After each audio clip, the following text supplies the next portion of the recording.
Welcome to Inside the Force. I'm Greg Grunberg, a.k.a. Snap Wexley. It is a period of Star Wars mania, as new movies, comic books, novels, and TV shows populate the system. Fueled by their love and passion for the galaxy far, far away, two exceptional geeks tap into hundreds of holocrons in order to bring you the knowledge and insight of all things Star Wars. Come and join them as they go inside the Force. Welcome back, everyone, to Inside the Force. Dave Cottingham here with Casey Cooley. Hello, everybody. Thanks for joining us this week. Got a lot to get through. Got a lot of little news here happening this week. Rebels came back to us this week as well with an exciting episode as we count down to basically the finale. We got an episode every week coming this week, coming in the weeks to come, and then we'll finish this up in, I think it's like 5 or 6 more episodes, and we're done with season 3 of Star Wars Rebels. Got a lot of stuff to talk about with book news and stuff like that too. So we will go ahead and dive right in. Yes. Case. Alrighty then. That's quite a bit of stuff to talk about. This is crazy. So, let's see. With, where to start? I mean, I won't talk about episode 8 just yet.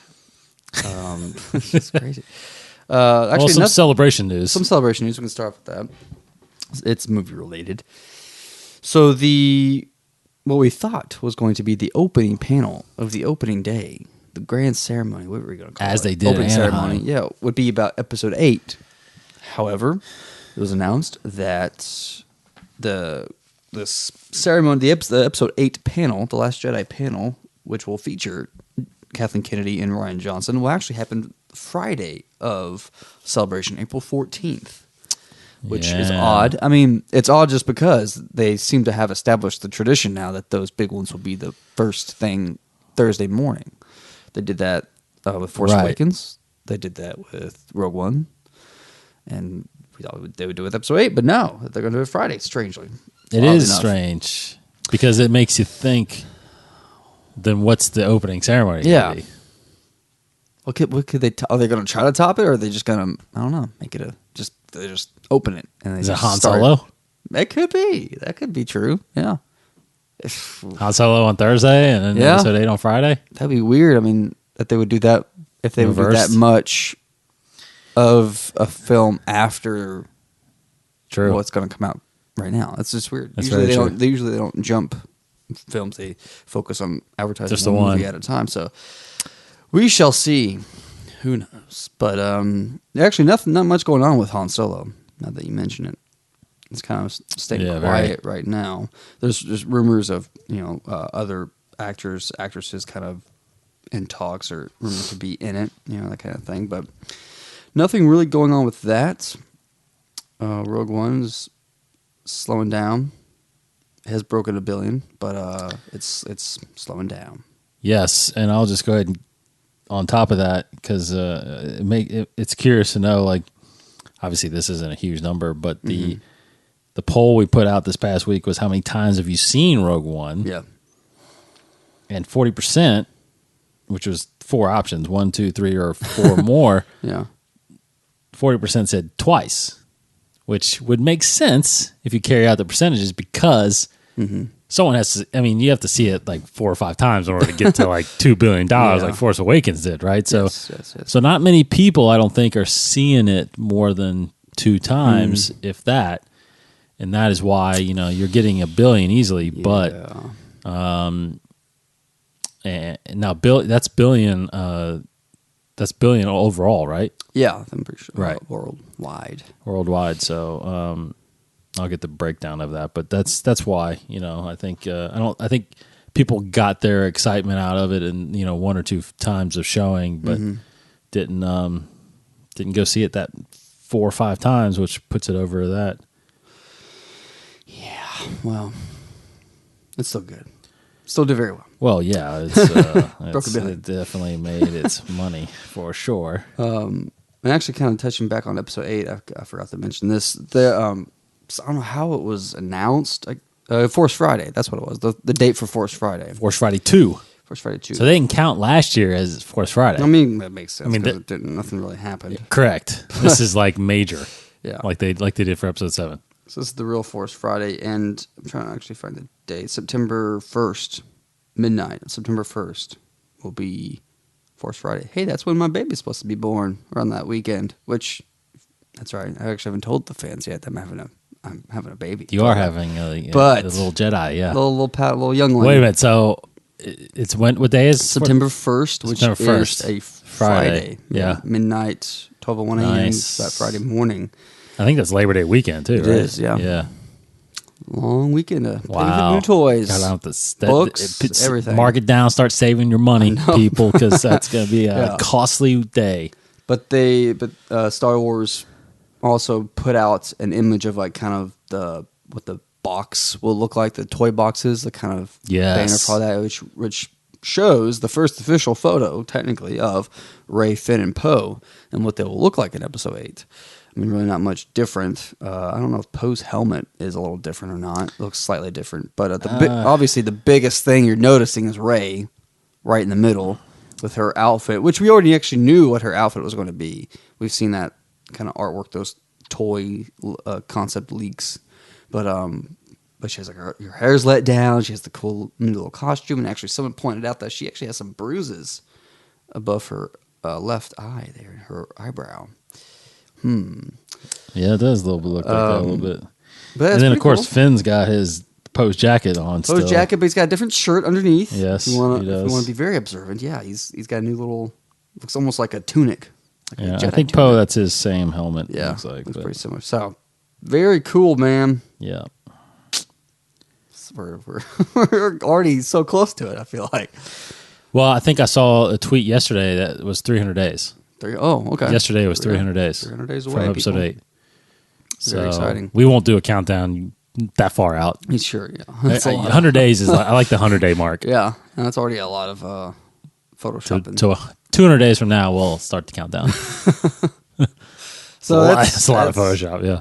I mean, already just so much more to be excited about for Celebration. Oh, and I'm no. sure Daisy most likely will be there, so all the cast for that panel, and we'll get so many good things in that panel. I guess I'll go ahead and mention this now. Regarding the title, there was the international title translation. Have you seen this yet? Yes, I've heard Which about this. I actually didn't know it was official, but it is an official international title. But on, I guess, okay, well, just basically reading more about reveals- it. Yeah, the Last Jedi is referring to plural. Plural, Jedi, correct. which I saw the headlines, but I was just thinking like, oh, I think someone just probably translated it and they just translated it as plural. But no, the official Star Wars Spain Twitter account and the Star Wars Italian and Star Wars France Twitter account all translate it as a plural Jedi. Mm-hmm.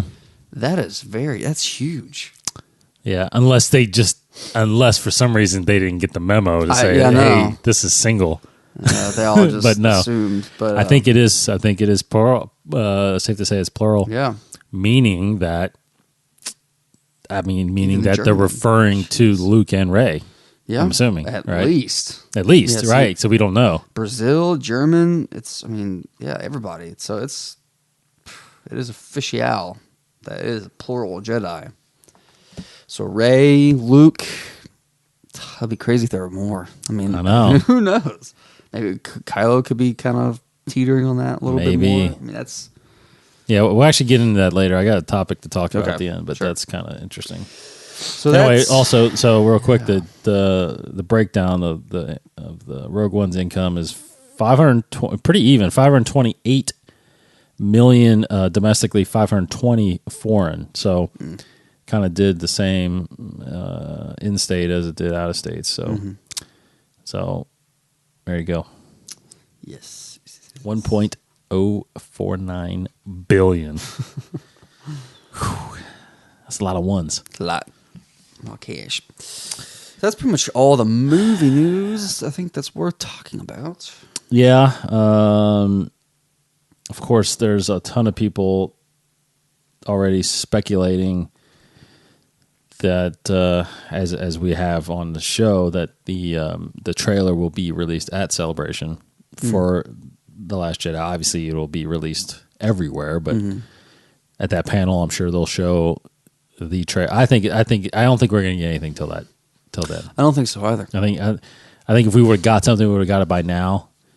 Yeah. But I think they're going to keep the momentum building through February, at the end of February and March and all that stuff. So of course, there's people speculating on what we're going to see in that, but it's hard to say. I mean, again, this is very similar.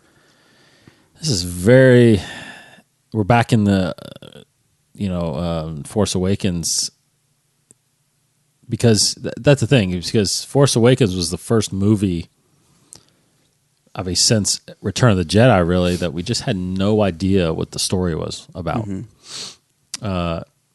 Even with Rogue One, to be honest, you knew the story. Yeah. It's just a matter of how if they were gonna survive or whatever. But now again, we're in that boat where it's like, what's gonna happen? You had no idea what's gonna happen. Is Luke gonna die? Unfortunately, Carrie Fisher might have changed things, but it was already shot. So is Leia gonna die? What happens with Chewbacca now? It's like Kylo Ren. Are we gonna see Snoke? Yeah. Is there more Sith at all? Is there more Jedi? And it's like, start throwing a dart and guessing. It's impossible to really figure out what's going to happen. There's no government. It's like, we don't even know really truly if it takes place right after, or if it takes place, there's a time jump, because it seems like they're not really sticking to rules. Yeah. Of if it's the minutes prequels. or a day or, month. It's probably pretty close, but still like. Well, apparently they reshot the scene, or they shot the scene again where she's there handing him the lightsaber. But there's got to be some time. She's got to train a little bit, right? You would think, yeah. It's days, weeks, maybe. Hopefully it's yeah. But I don't know, because then the crawl, like what? Yeah, how do you do a crawl when it's a continuation? Yeah. It's like, I don't know. It's tough. I don't know how they're going to pull it off, but anyway. So let's move on to Rebels, where we got a brand new episode back. It was what was it called? Something Mandalore. Legacy of Mandalore. Legacy of Mandalore. Legacy of Mandalore, right. So this continued kind of where we left off, which was the kind of the Darksaber story arc. Sabine has been training with it. Now this is their chance to go back and take Sabine and try to get the Mandalorians on the side of the rebels to fight the Empire. So we go back and see we see Sabine's family, namely her mother and her brother. We find out the fate kind of so far of where her father is, but I thought it was just an incredible episode, actually, to finish this part of the story. Surprised a little bit how it ended. Yes, but I was really impressed with it, Case. It was. The one before this was very emotional. It was all about Sabine training and revealing about her family. Then we actually get to see her family and learn a little bit more. That her father's alive, her father's in prison. It's such an interesting dynamic that Mandalorians have with the Empire. It's like they're serving them, but it seems like Sabine's mom feels like she has to serve them, so she won't be killed, I guess. I don't know, because you got Gar Saxon. He actually is serving the Empire because he just wants the power. It's so very interesting, but the end of it though, it's because we always talked about what would happen with these rebel characters at the end of the series. Are they gonna just die? Are they gonna go off into to their own little stories, their own little parts of the galaxy? And this episode actually almost lends to the fact that Sabine might actually, she'll probably live maybe, and she might just live the rest of her days helping Mandalore. Like she might. I don't know if I'm not saying that this is the last time we'll never see her again already in the show. I'm sure we'll see her again. We might see the Mandalorians, might come and help and fight and all that kind of stuff. But fight against Thrawn at the end maybe. But when it's all said and done, she might just retreat or just live out her life back on Mandalore and try to hopefully establish that society back to what it was. So it was so interesting. I mean, I definitely will. We're probably not going to see her for maybe an episode or a couple episodes, but I hope we'll see her again. Well, if you think about it, those descriptions we read last episode, with that, didn't really say anything about Sabine. I don't know if she's in the rest of the season. That would be very shocking. However, you just reminded me though. Maybe in that one episode where Ezra finds allies an unlikely ally or something like that, finds help with an unlikely source or. Yeah, true. Could be Mandalorians. I don't know. That's very true. It could maybe could not. Didn't really read as if. It Well, my thing is my issue a little bit is again about how it's going to line up with like Rogue One, and because if we think now it's Rogue One, not Episode 4, right? That's where we're butting up to. Yeah. I mean, nowhere in Rogue One is there mention of Mandalore or Mandalorians helping the rebellion, right? Yeah. So I feel like that's not going to happen. Yeah.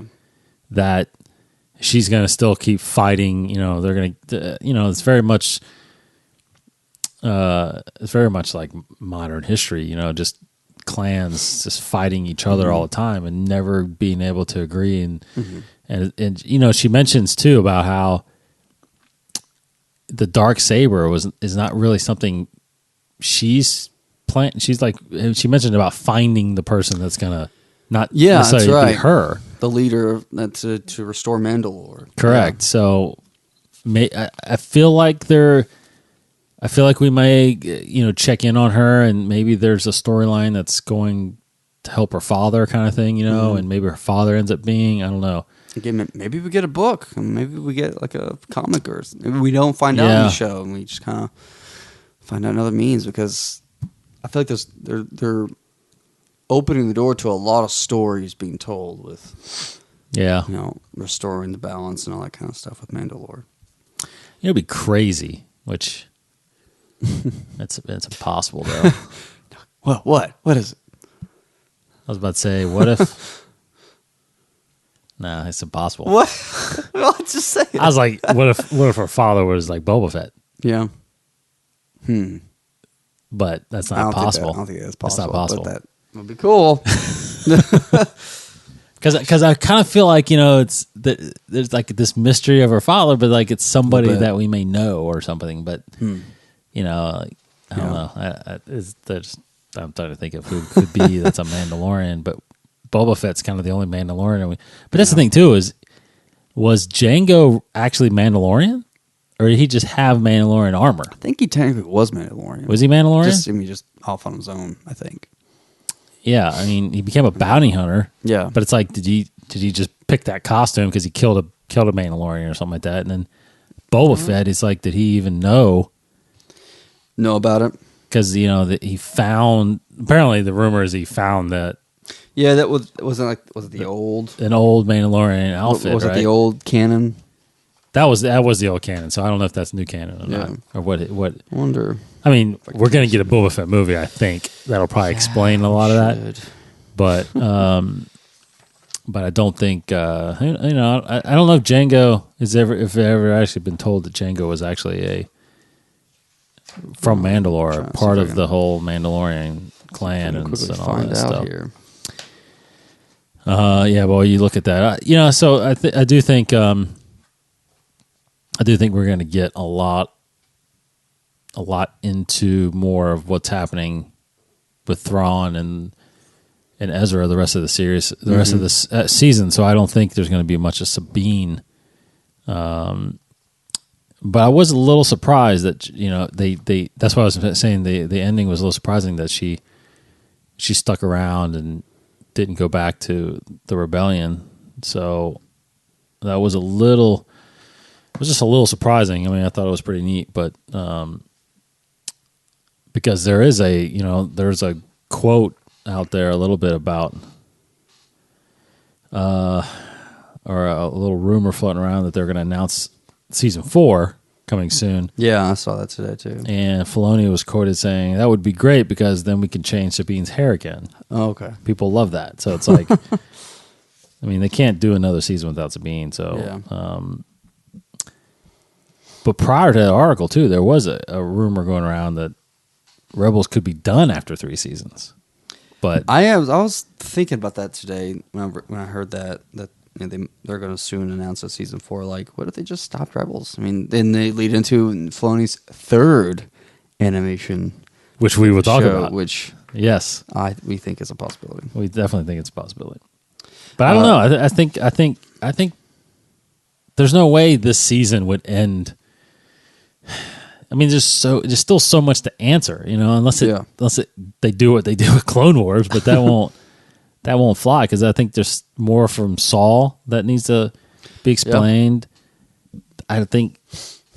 I mean, look, I love Star Wars Rebels,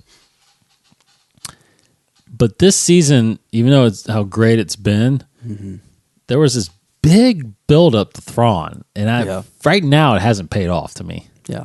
There's so many other things that have paid off, but Thrawn has been just like sprinkled. He hasn't even, there hasn't been it just hasn't been about Thrawn. Right. So I know it's coming. I know there's episodes coming that are going to do that, but I don't know. I just feel like it's they've used that to kind of hook you in, and they did a couple things of Maul that really sucked you in, and then it's like, but it's really been. I don't know. There's just been really a lot of other things. It's a lot about the team. I mean, it's a lot. It is. There's a lot with Ezra in the beginning. A lot with Sabine right now. Zeb had his own. Well, you had some of Hera's past. You had episodes with Zeb. Although I feel like he hasn't even been in all that much. Not too much. Ezra getting better and more talented with the Force and all that stuff, So I don't know. It's just, and of course you got the things with Callus, and next week's looks pretty crazy. Real quick, is that all going to be point of view? It seemed like it. That's which is weird. Weird, man. But I don't know. Yeah. That's really weird. I quickly ran through Django's profile here in Ultimate Star Wars, and I didn't say specifically if he's Mandalorian, but he is from Concord Dawn. Oh, he is from Concord Dawn. That is Mandalorian, yeah, so right? he's not from Mandalore, but he's from a planet that was conquered by Mandalorians. Yes. So he technically is Mandalorian. Yeah, he is Mandalorian. Okay. So that would mean that is his armor, probably. Yeah. And he just left and became a bounty hunter. Yeah. He might have been part of the Protectors or whatever that group was before they became sold out to the Empire. Okay, well, that's good to know. Yep. Okay, so anyway, next week, brand new episode of Star Wars Rebels, which if you saw the trailer for it, it was kind of, again, like you just said, first person of Agent Callus. Through Imperial eyes. Through Imperial eyes, yeah. It's quite strange, but anyway. So real quick, going into some book news real quick. Brand new novel announced. Yep. Coming, which is, I guess you want to talk about a sequel to Rogue One. That's not episode 4. I know. It's like 3.8, 3.9 and a half. Yeah, something like that. So anyway, this is called Inferno Squad. Yeah. And Christy Golden, who was, if you guys know, she wrote Dark Disciple, which is a Clone Wars adaptation novel revolving around Saz Ventress and Quinlan Vos. I haven't gotten to that one yet, but I am going to get to that eventually. Anyway, this one is written by her, coming July 25th, about an elite Imperial squad in their mission following the events of Rogue One and A New Hope. Here's the official description. The rebellion may have heroes like Jyn Erso and Luke Skywalker, but the Empire has Inferno Squad. After the humiliating theft of the Death Star plans and the resulting destruction of the battle station, the Empire is on the defense. In response to the stunning defeat, the Imperial Navy has authorized the formation of an elite team of soldiers known as Inferno Squad. Their mission, this is where it gets a little interesting, infiltrate and eliminate the remnants of Saul Guerrera's partisans. Following the death of their leader, the partisans have carried on his extremist legacy, determined to thwart the Empire, no matter what the cost. Now, Inferno Squad must prove their status as the best of the best and take down the partisans from within. But as the danger intensifies and the threat of discovery grows, how far will Inferno Squad go to ensure the safety of the Empire? So, complete, obviously, novel from the Empire point of view. I don't know. Interesting? What do you think?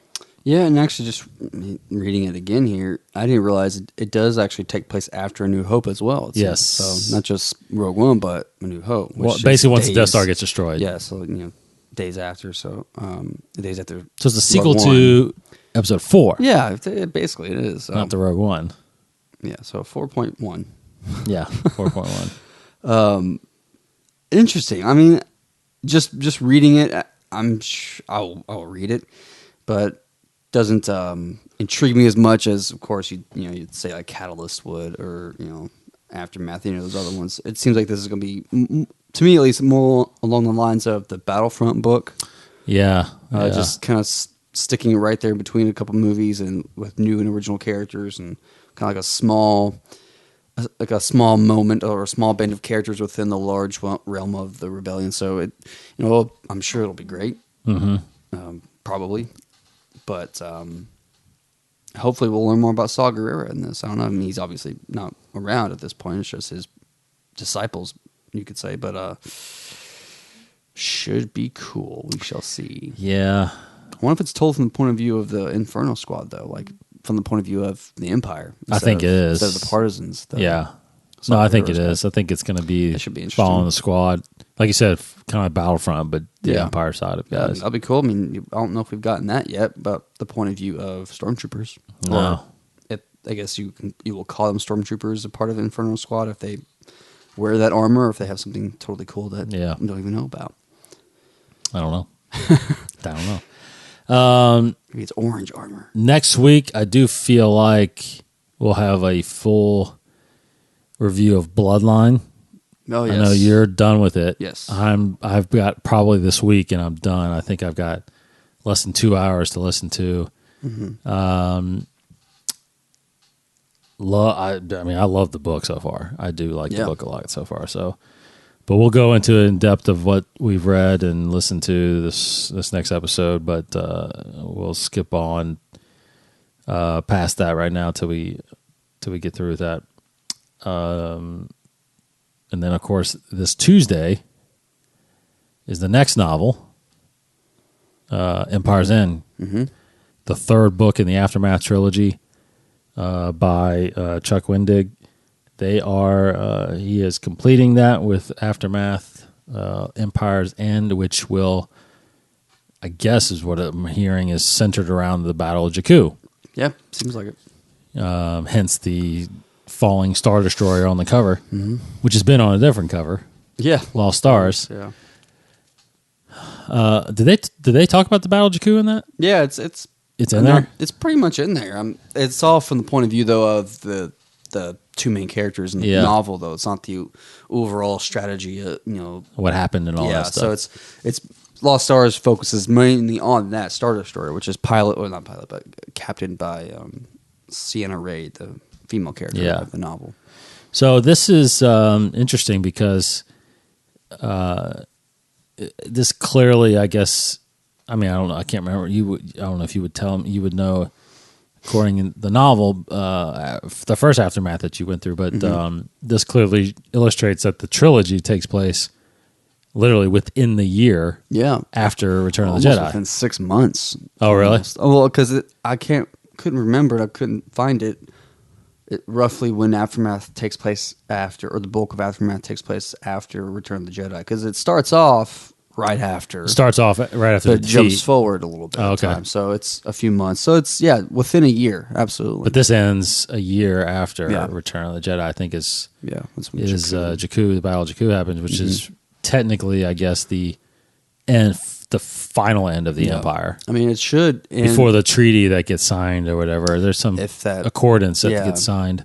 Well, because at the end of Lost Stars ended with kind of Battle of Jakku happened, and you had some Imperial remnants escape and through the unknown regions. Basically, it's not. It doesn't say in the book where they are, but that's where the Empire is hiding out, and it leads. It kind of talks about one day they'll come back, as it's something bigger and better, which will eventually become the First Order. But it doesn't say that, obviously. And I imagine Empire's End will end roughly the same way, kind of like leading to that thought of the First Order will come and they will rise. Maybe even more so. They'll talk about it more so than Lost Stars. I don't know, but it sounds exciting. Yeah, and that's why I want to talk about Bloodline too, because that's interesting how the whole First Order falls into that. But what else on the book side? Anything else on the book side? On the book side, no. Okay. The new books we'll be getting will be the one with Jyn Erso and one by the Guardians of the Wills. That comes out in May, which already known, but that's kind of the newest ones, and I'm very excited. I need to read Empire's End, or I need to read Life Debt, Empire's End, and those two books, which come out in May.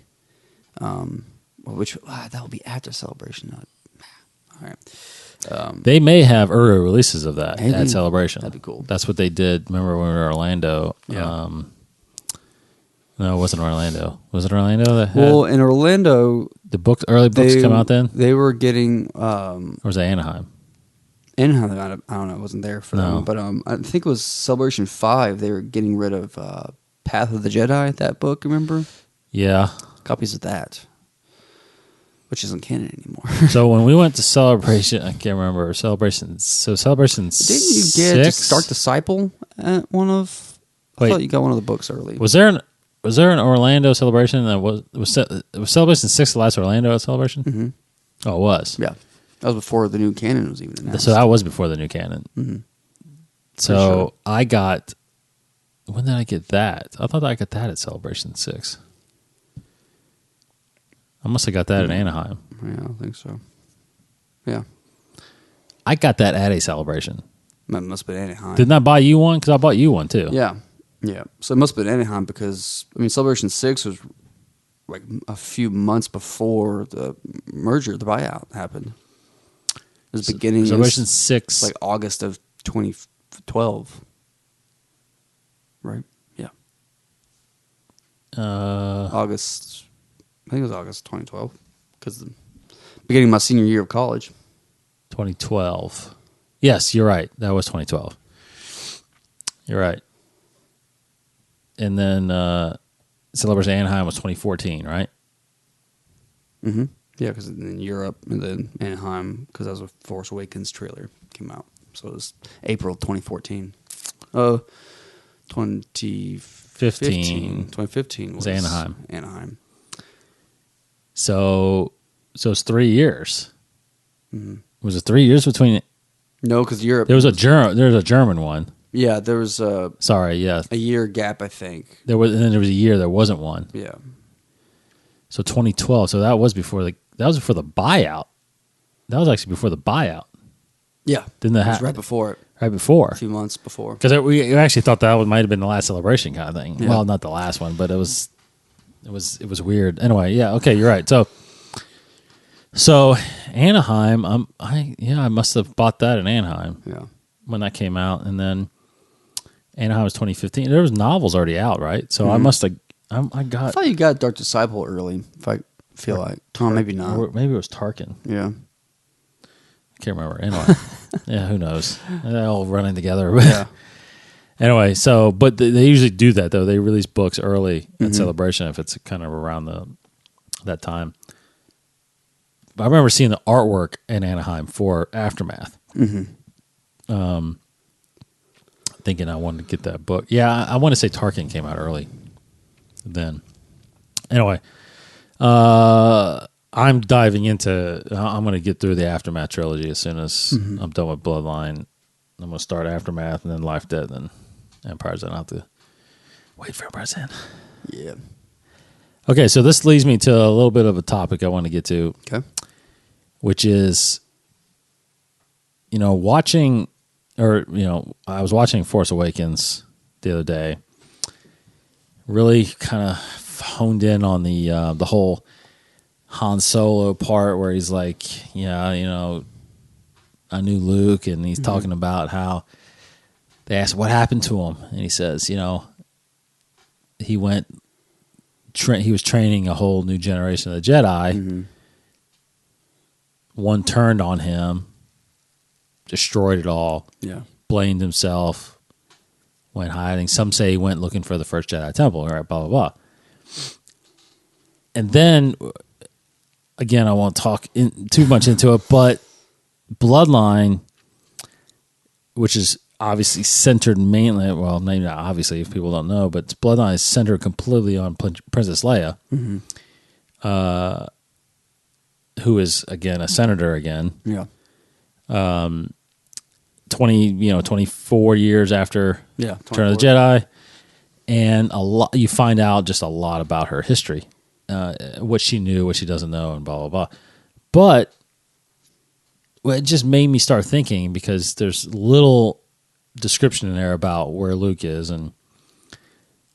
but the feeling I get in that book, which is crazy, is that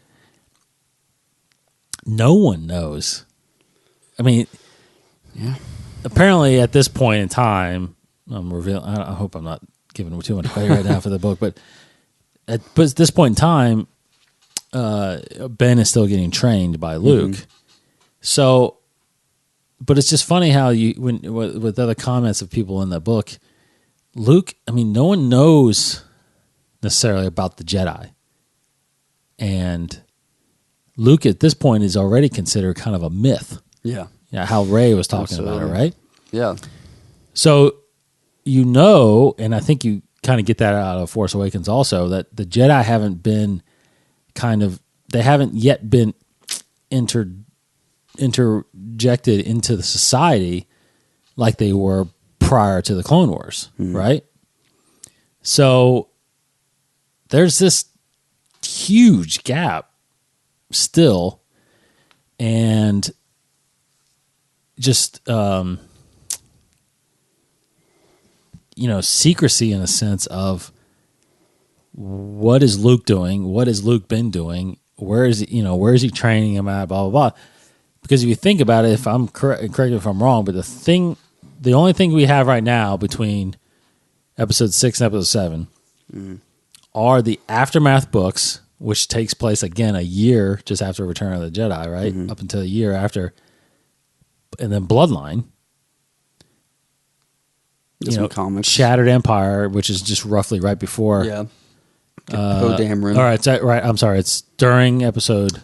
It overlaps a little bit of 6, but goes after 6. Yeah, and the Poe thing, which is close to episode 7. You have some of those. It's all that journey, that journey too. Exactly. Yeah. Which is, but none of it takes place. If I know correctly, none of it takes place after Empire's End and before Bloodline. I don't think so. Is that safe to say? I think that's pretty safe to say. Yeah, the Shattered Empire, Aftermath era. Life Debt and Lost Stars in probably roughly the exact same time. But yeah, that Battle of Jakku to Force Awakens or to Bloodline. Yeah, that's just some random short story that they put in Star Wars Insider that we don't know about. Yeah, I don't think so. So there's a good 20 year gap at least, 22 years that we're unexplored right now. Mm-hmm. And I just wanted to talk about that a little bit because to me, I don't think that's a coincidence. I think there's something planned, and I got a theory of what I think is planned. What do you have do you get what I'm buying here? I do, yeah. I mean, you kind of assume that they might either do a book or a comic or a combination of that. You know, just like they've been doing with anything else, they're just bridging the gaps with all these books and comics. You know, Right. but we have talked about Dave Filoni almost having his own trilogy of animation Correct. shows. Yes. And then you brought up what that could be about, the third one. I do, so mark my words right now. this episode 172. I think that Filoni's next animated series is going to be about Luke and that era, whatever that is. Yeah. Luke and Han and Leia during that era of aftermath in a sense, after Jakku. I think maybe like almost. I mean, you can even place it even like 10 to 20 years after Endor. You know, where Ben Solo actually Ben starts training, whatever that is, 4 or 5 years after. Because I think if I saw correctly too, I think in Empire's End there's actually the birth of Ben Solo. Really? Yes. Oh, yeah, Empire's End. Empire's End, probably because he's born roughly a year after Return of the Jedi. So I think that whole thing is starting in that as well. And then, so I would say he would start training. I mean, right away. Yeah, probably. Unless Luke is still doing something for a little while as he starts establishing. Yeah. You know, because it almost sounds like. I mean, I don't know, but it almost sounds like after Endor, up into Jakku, like Luke is gone. Yeah. Like they're still fighting, but Luke kind of starts. Yeah. Going off and trying to start building a temple and all that stuff, right? Or training. So at some point he takes Ben, and Ben becomes obviously maybe his first student almost in a sense. Brings him up, and so it could be when Ben's maybe 9 or 10. But either way, I think it's, I think we're going to see more of the original. That would cast. That would be phenomenal. You know, when Revenge of the Sith came out, I always thought that if we ever got 7, 8, 9, it would probably. I thought realistically it would be animation films because that would be the only way you can probably get the original characters. You don't have to get the same voice actors because they probably wouldn't want to do it. But animation films with the original characters, you can make as many as you want. Make them like those cinematic trailers of the old Republic video games, if you wanted to. Make it real lifelike. But this theory, I think, that you have is very plausible. Filoni finishing his trilogy of animation shows. I mean, we figured it would be in that era. That is the next unexplored era to tell. And it would make sense that it would be centered around. Yeah, it seems like the original 3. It seems like Filoni has been tasked with filling the gaps. I mean, you would have the stories of Leia rebuilding New Republic with Mon Mothma. You have Han Solo we see in Bloodline how he's still struggling, trying to live his loner ways, his scoundrel ways, kind of, you could say.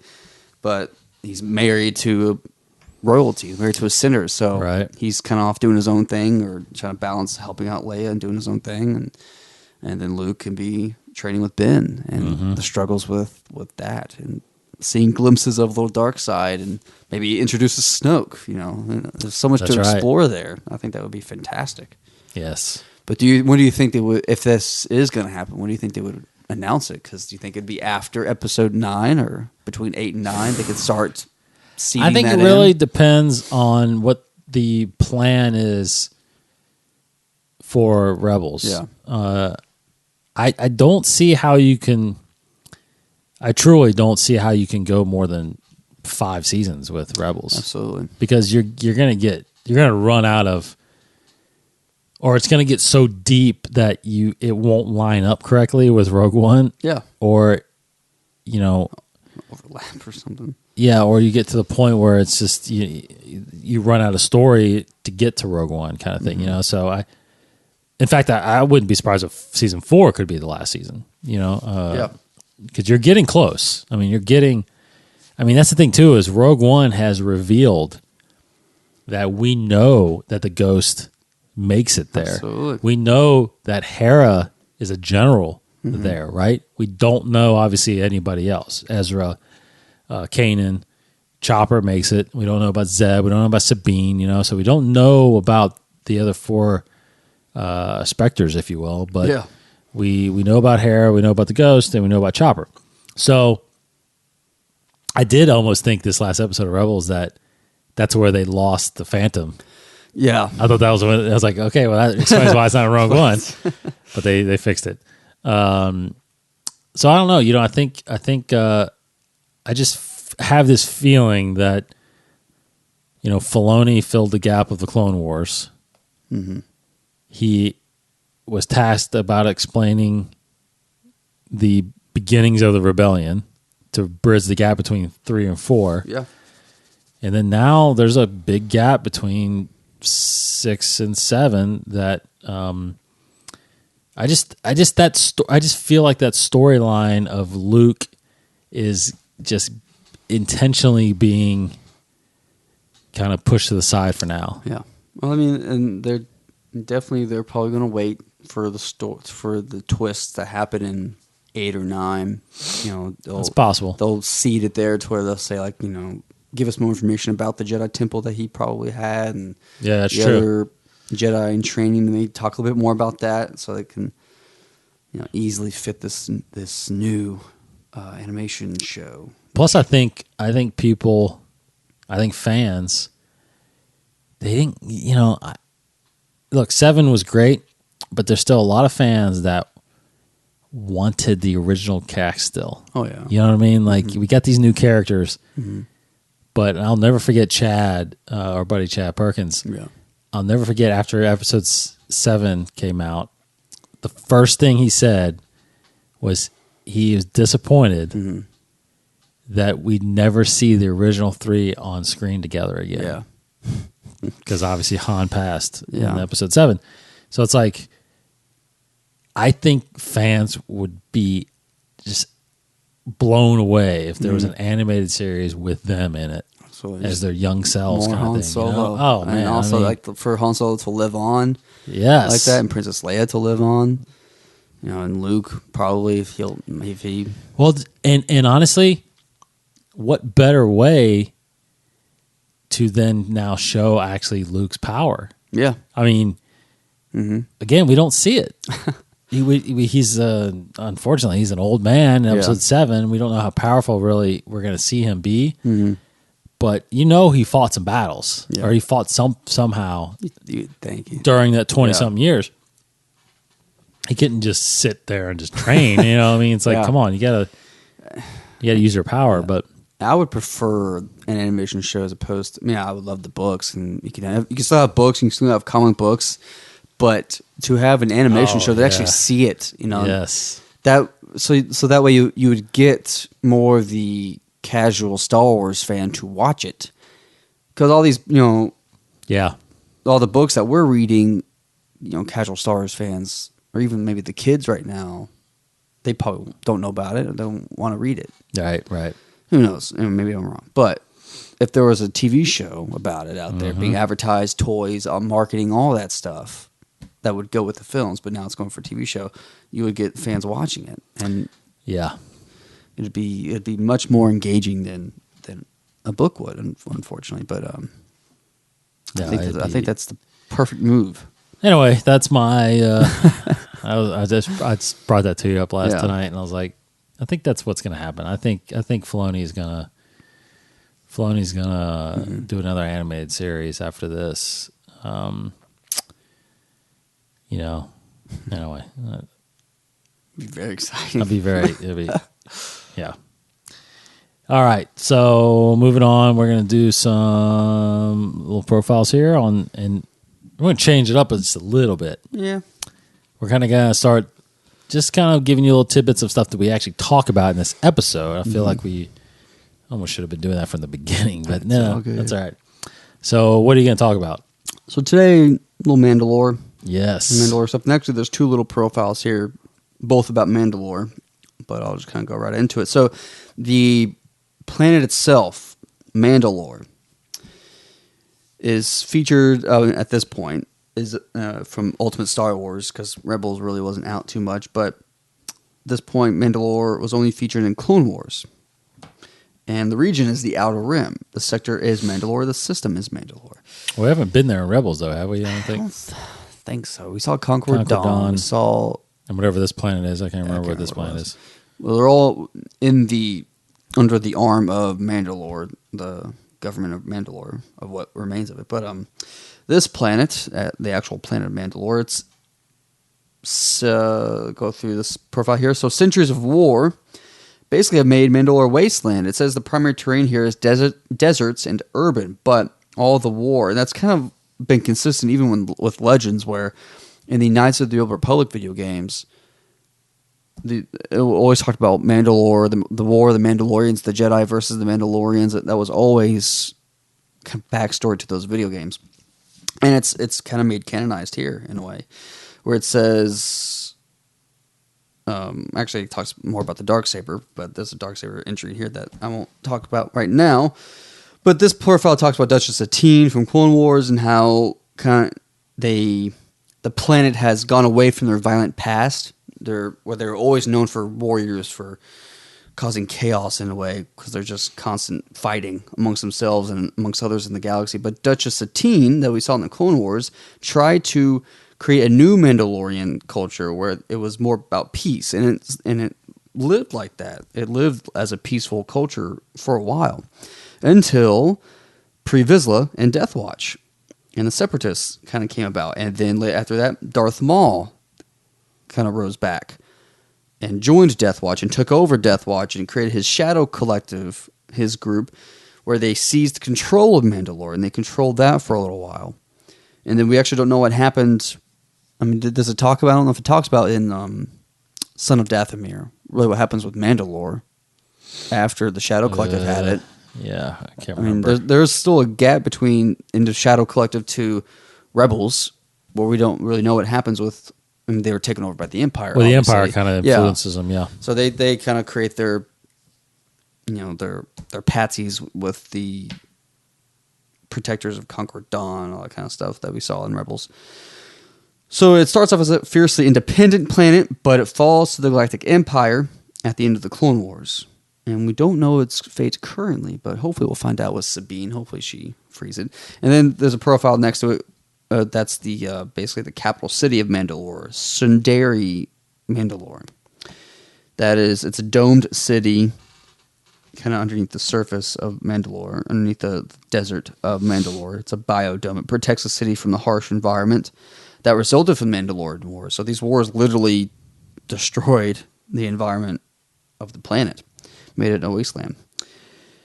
And in the Clone Wars, we see the Death Watch kind of attack that capital city and imprison Duchess Satine, where she is later killed by Darth Maul, unfortunately.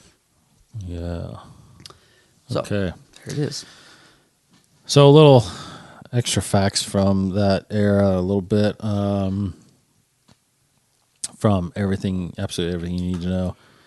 Of course, it's in this book, which I think this book's been out for a little while, but it does say here, obviously this came out before the Rebels episode, but strange but true, as leader of Death Watch, Pre-Vizsla wields the deadly Darksaber, an ancient black-bladed lightsaber that Mandalorians of his clan stole from the Jedi Temple millennia ago.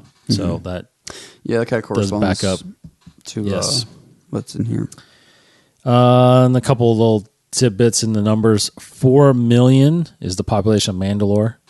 412,000 is the population of Concordia. 5,000 warriors were rumored to be in Death Watch. 17.79 meters, which is 58 feet, is the length of a Mandalorian shuttle. 4 crew members needed to man the Death Watch fighter gauntlet. So just a little couple of tidbits. Real quick, peek behind the scenes. At first, George Lucas had concept artists Ralph McQuarrie and Joe Johnston create a Super Trooper for The Empire Strikes Back, which later became Boba Fett. This would later inspire the Death Watch. Yeah, the prototype armor, which was white, was for Boba Fett, which has kind of become the white Mandalorian that we saw in Rebels, and you have Yes. over there the figure of the white Boba Fett prototype, and it's cool that they've incorporated that into canon, that kind of white Mandalorian armor. Yes. All right. I think that'll do it for this episode of Inside the Force. Thanks for listening, guys. We are at Inside the Force on Twitter, Facebook, and Instagram, InsideTheForce.com. You can get there and listen to all our past episodes. Subscribe to us on iTunes, Stitcher Radio, and TuneIn Radio. We are at Inside the Force. He is at Kryptonian1138. I am at DCottingham21 on Twitter. Send us any comments, questions to info@insidetheforce.com. I think that's everything. Wait, yeah, that's it. That's everything. For Casey Cooley. What if he doesn't survive? He's worth a lot to me. Ha! Yeah. Boba Fett. Yes. Fett Boba Man. Fett. I think we mentioned it before. Like, little. That actually, that saying that, reading that actually explains a lot why he wasn't written in the script as Boba Fett. Like, no one calls him Boba Fett in Empire Strikes Back. No one calls him Boba Fett. It's just bounty hunter. Yeah, bounty hunter. You giving Han to this bounty hunter? He has a name. It's all yours, bounty hunter. You know, it's like he's just getting all offended. I mean, have a name. Do people not know who he is? Don't say my name in front of everybody. Yeah. So anyway, Boba Fett. Boba Fett. Yeah. He is Boba Fett, everybody. Yeah. Thanks for listening, everybody. We'll be back next week. All new. Actually, we might record before New Rebels, so get back on track. Yeah. Here, but and then of course we'll have Empire's End coming out on Tuesday, and we'll get you a big review of Bloodline this following week because I will be done with that this week. Yep. All right, for Casey. Goodbye, everybody. I'm Dave, and may the Force be with you. This has been a production of the 21 Network. For more great podcasts, visit 21network.com. To view additional content, subscribe to our YouTube channel at youtube.com/21network. Follow us on Twitter at 21network for the latest news and updates. The 21 Network, for the fan and all of us.